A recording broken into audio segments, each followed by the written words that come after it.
Bismillah ar-Rahman ar-Rahim.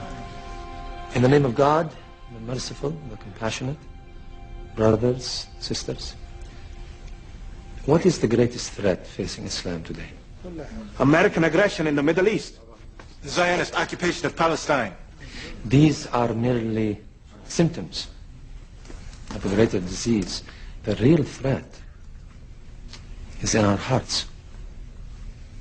Instead of allowing Islam to transform us, some Muslims are trying to transform Islam to serve their political agenda. They are using the label Islam to kill, murder innocent people. Something that the Prophet would never have condoned, sallallahu alayhi wasallam. Remember Surah 13, verse 11. Allahu la yughayru ma bi qawmin hatta yughayru ma bi anfusihim. God does not change the condition of a people until they change what is in themselves. How can we end the oppression of the Muslims by resorting to even worse behavior?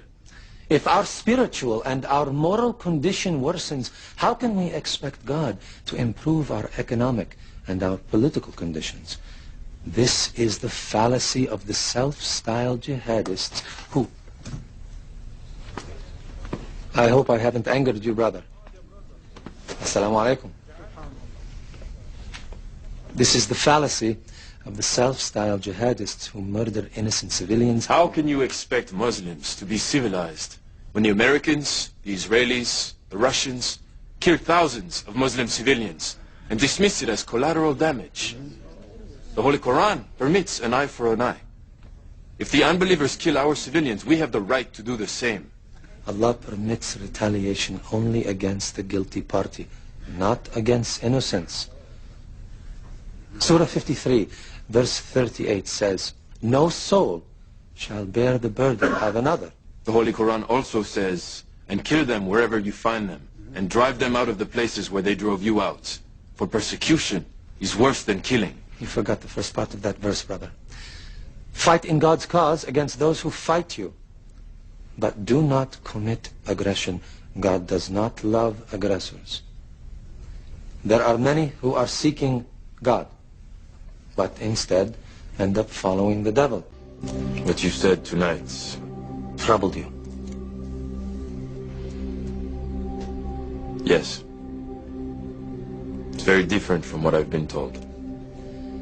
There are many false teachers taking verses from the glorious Quran out of context, corrupting the teachings of the Holy Prophet Sallallahu alayhi wasallam.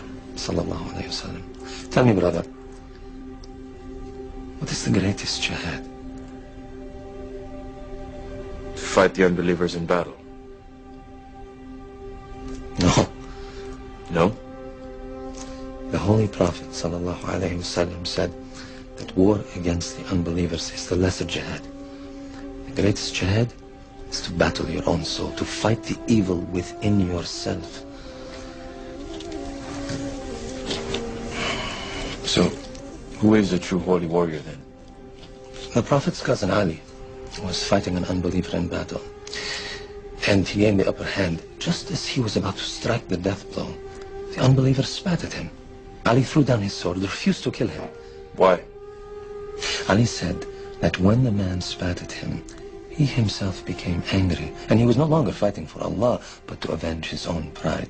He knew that if he killed that unbeliever out of anger, rather than out of a desire for justice, he would be a murderer in the eyes of Allah on Judgment Day. That, my brother, is a true holy warrior.